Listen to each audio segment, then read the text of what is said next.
adapting to the real world, and growing your business on today's episode. Today's episode is brought to you by SEO ProLab, the company that I trust to keep ServeNoMaster at the top of Google. To save 10%, use the coupon code ServeNoMaster at checkout. Go to servenomaster.com/SEO today. Are you tired of dealing with your boss? Do you feel underpaid and underappreciated? If you want to make it online, fire your boss and start living your retirement dreams now, then you've come to the right place. Welcome to Serve No Master Podcast, where you'll learn how to open new revenue streams and make money while you sleep.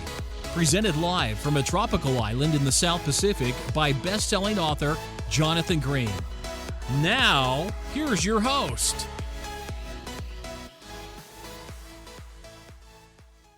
Several of the big projects that I've worked on over the past few years, writing product or emails or copy for some customers and doing some ghostwriting work, has been in the space of survivalism, which has traditionally been a very right-wing space. This is everything preparing for the zombie apocalypse, for preparing for the president to start a civil war or start World War III. There are all sorts of reasons that people become customers in the space, and they kind of all tend to fall on the right. Of the political spectrum, people on the right tend to believe that you got to take care of yourself, whereas people on the left end of the spectrum in general depend on the government for protection, or think if there's a zombie apocalypse, the army will handle it. That's kind of the two ends of the spectrum, big government versus small government. And that's obviously a very big generalization. But for the last 8 years, a president from the left has been in power, which means that these spaces, survivalism, zombie apocalypse, power out apocalypse, all these types of things have been very, very strong. Very, very strong products, niches, survivalism, all of that stuff. Whether you're selling people survivalist knives or lights that never go out of power, all these types of tools and training to prepare for a situation where you have to take care of yourself again. There are a certain set of skills that people don't have anymore. Most people don't know how to create their own food. Most people don't know how to create their own electricity. Most people don't know how to purify water. So there are skills as well as tools that sell very, very well in this space. But as you're aware, I'm sure, there's been a political shift. And now from a president on the left, we have a president on the right. And what it means is all of those people who were so afraid 6 months ago are feeling much more secure now. They're no longer worried about the upcoming apocalypse because now their president's in power. We have to be prepared for political shifts, for new laws to come into place. Every once in a while, there's a new law that dramatically affects a business. And if you're in the property space or in the anything to do with that, you know that every few years they pass different laws about how you're allowed to buy property or speculate on property or own property. These different things can really affect those businesses and those industries. And so my friends and people that I work with, and this is space I'm not personally in, all had to look at this industry and say, well, how can we adapt? A lot of the people I know who've been doing very, very well in the space on the right are all shifting their businesses because the market is starting to disappear. It's not totally gone, it's a lot smaller. And there's two ways that they've begun shifting that are very interesting. Now, there is a third reason that you might have to change your niche or your market. Okay, the first one is elections, the second one is laws being passed. The third one is simply an external market shift. What can happen is that people as a whole move away from something.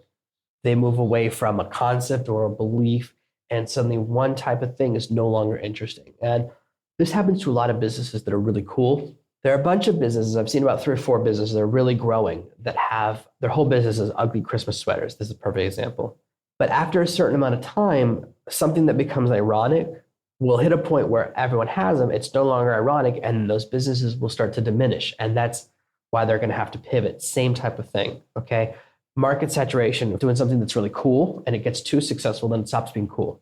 Because cool is only cool if only a small percentage of the population know about it or are doing it. When you hit one of these moments, you have to pivot. And there are 3 ways that you can pivot. The first is shifting to a new audience. My friends who are in the survivalism space, one group of my friends is shifting to the other end of the political spectrum. Before it was, are you afraid of a Democratic president causing World War III? They've now shifted and are pushing, are you afraid of a Republican president causing World War III? It's a very interesting shift. Nothing has changed. The product hasn't changed. The messaging hasn't changed. Simply the audience changes. Instead of targeting people on the political right, they now target people on the political left. And so far, it's working for them.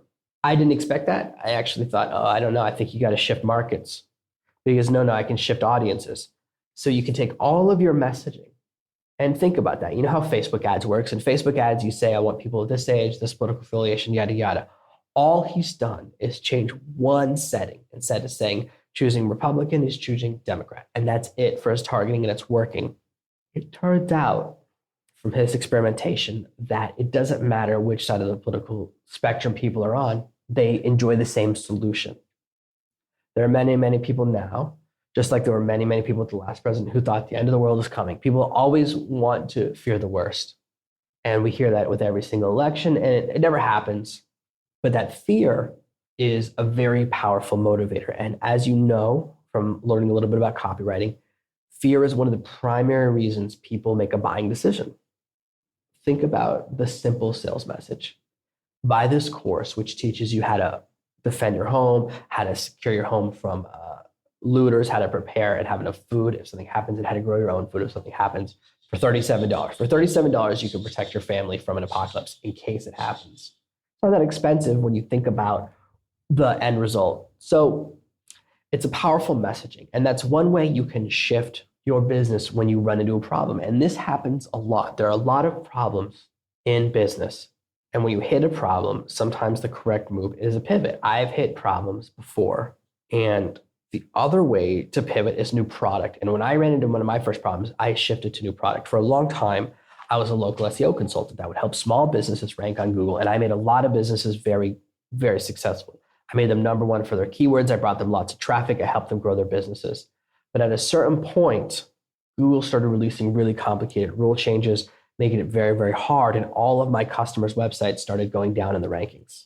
And I was at a point where I could go and spend months retraining, spending a lot more money on software, all these other tools and everything, and trying to get much better at what I do, try to learn a whole new system, or I can pivot into a new market. And pivoting to a new market means you stay with the same products, you stay with the same offerings and services, but you offer them something different. And an example of this would be to say, I no longer do SEO, but I do offer pay-per-click, or I do offer Facebook advertising services. So you're still offering traffic, but in a different way. And for my friends who are in the survivalism space, they're now moving into health offers, because many of the people who are into survivalism have problems with being overweight, have problems with high blood pressure, or have problems with ED. So they're seeing them, because the group of people that they target for survivalism is older guys. So it's like men, I think 45, 55, 45 to 60, and everyone that age also has health problems. So they're just shifting their offering. So they're keeping their existing audience, they're keeping their targeting, but they're changing what they offer them. And this type of shift, I think, is more common. This is where you go, I already have an audience that follows me. I already have this list, and I can move them into a new direction by continually pushing my new business model. When you run into a wall, it's very important to find a way to overcome. Now, perfect example, if you can hear the rain right now, I came outside, it wasn't raining, and now it's blasting down. It's coming and then stops. Now it's slowing down again. That's an example of an obstacle, and we have to find ways to adapt. And I've talked a lot in the past about obstacles. Most people see an obstacle, they either see it as an excuse to quit or an opportunity.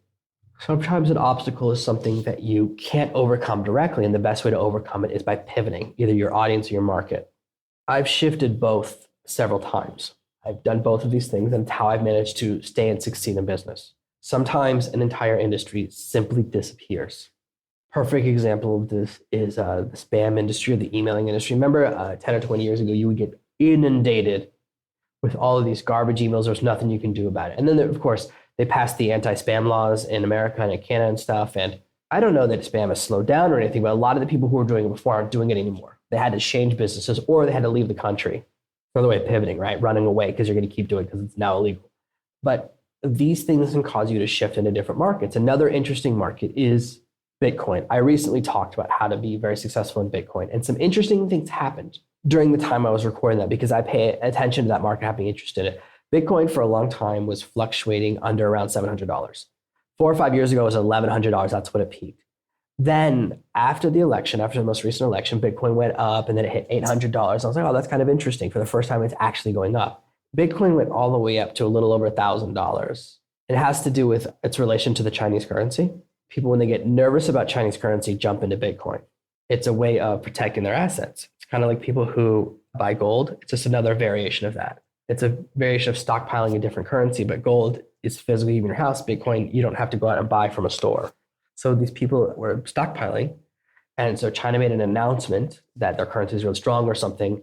And immediately Bitcoin crashed and lost another 30% of value. It's back to around $800 or something last time I checked. So these things we can get involved in, even things that's like Bitcoin and things you think of as totally digital and totally have nothing to do with national currencies because it's, totally separate. The idea of Bitcoin is that it's a separate alternative currency, but we've seen over and over again that governments have the ability to affect the valuation of Bitcoin because governments have loads of money. Governments can just buy a bunch of Bitcoin and mess with all the value of everything in the market. They can buy a bunch of Bitcoin and then sell it really fast, which crashes the currency value. That's one of the ways that governments can do that. There's nothing you can do. That's an external force. So even when you're in a market that you think is totally isolated, there are things that can happen. They can go, oh, wait, the government's messing around with Bitcoin. I need to move into either another cryptocurrency. You can move into Litecoin or Steem or one of the other currencies, or you can move with your audience into another place. You can move into a market like computer security.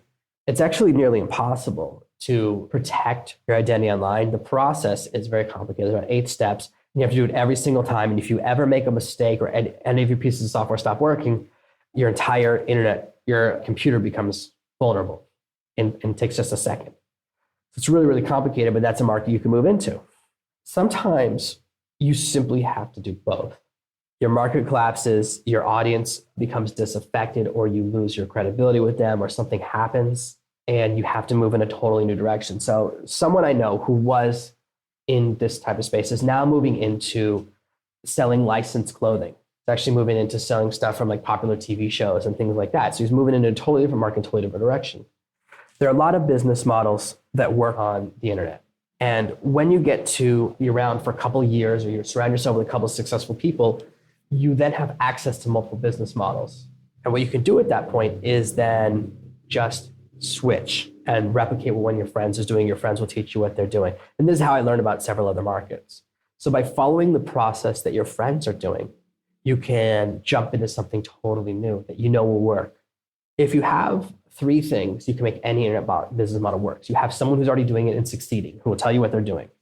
Number 2, you have some money. And it doesn't have to be a huge amount of money. If you have $5,000 to $10,000 available to invest in any, you can learn pretty much any business model. And the third thing is enough time to actually take action and implement. You have those 3 things, you can break into any market. You just have to have a mentor or a good friend who's in that space. That's all it takes to break into a new market. Now, there are 2 types of shifts. Sometimes your pivot or your shift will be short-term. Perfect example is people who shift and are now selling the exact same products and services for survivalism to the left. If the next president is on the left, they'll shift back to the right. This is a short-term shift. And sometimes you're going to make a shift that's going to last forever because it's better, it's more profitable, or the market really is gone forever. The idea is finished. This happens sometimes in the health space. People get really into a certain idea and then it's totally dead. When's the last time you heard anyone talking about or trying to use a shake weight? So certain things go in and out of vogue. Certain things are cool and they're not cool. And they're trendier than the market. Everyone has it. No one wants to buy a Snuggie anymore because everyone has one. So sometimes you have to make a long-term change or a permanent change, or you enter a new market that's where you're going to have to stay. Especially when you shift your market, that's when it's more likely to be long-term if it's a better market. Now, you don't only have to wait until trouble comes to do this. There's a reason that at this point in my business, I'm diversified into about 5 or 6 different niches. I'm in the parenting space. I'm in personal development a little bit. I'm in this space with you, which is really kind of a wider space. Some people would call this internet marketing space or the IM space. Some people would say it's the make money online space. It's really more for me, a little wider than that. It's more the escape the 9 to 5 or grab your own destiny. Because I do talk about travel. I do talk about a couple other elements that are a little wider than the traditional laser focused IM space. And I'm in the relationship space. And I'm also moving into a couple of security spaces. So there's a couple of spaces that I'm into. And the reason that I do that is to prepare for these shocks. There's a great book called Black Swan where he talks about predictions and how people always predict history will repeat itself, but it never does. There's always an unexpected shock or an unexpected surprise. And an example is the fact that everyone thought all swans were white until they went to Australia and discovered that actually black swans exist as well. They'd never seen this particular bird. So when we are in the same market and it goes well every day, we're assuming that nothing bad will ever happen. But that assumption is flawed because life is full of changes in the unexpected. And so we always want to have a backup plan, at least one backup plan. And that's why you can actually use these ideas and diversify now. An example of this, let's say you have a small following, okay? You have a small business humming along, making a few $1,000s a month. It's enough to kind of cover the bills and stuff. Rather than starting an entirely new business, you can enter a new market. So you create a new website, you create a new series of products that your audience would be interested in. And you put them under a new brand and another new pen name, all of that stuff. You can then begin to advertise this other stuff to your existing audience. And maybe only 10 or 20% of them will be interested in it. But that 10 or 20% gives you the seed of this other new business. So rather than just affiliate marketing or recommending a product that's complementary, you now control both as two separate businesses. So if the first one collapses, the second one is still going and you can continue to grow that. So you don't have to get an entirely new audience. Sometimes you just need to find another direction to connect with them. Now, the rain is absolutely howling, so I got to run back inside. But I do want to say that these are the key steps to adapting and growing your business when massive changes happen in the real world. Thank you for listening to this week's episode of Serve No Master. Make sure you subscribe so you never miss another episode. We'll be back tomorrow with more tips and tactics on how to escape that rat race. Head over to servenomaster.com/podcasts now for your chance to win a free copy of Jonathan's bestseller, Serve No Master. All you have to do is leave a 5-star review of this podcast. See you tomorrow. You've just listened to another amazing episode of the Serve No Master podcast. Make sure to subscribe, and we'll be back tomorrow with another amazing episode.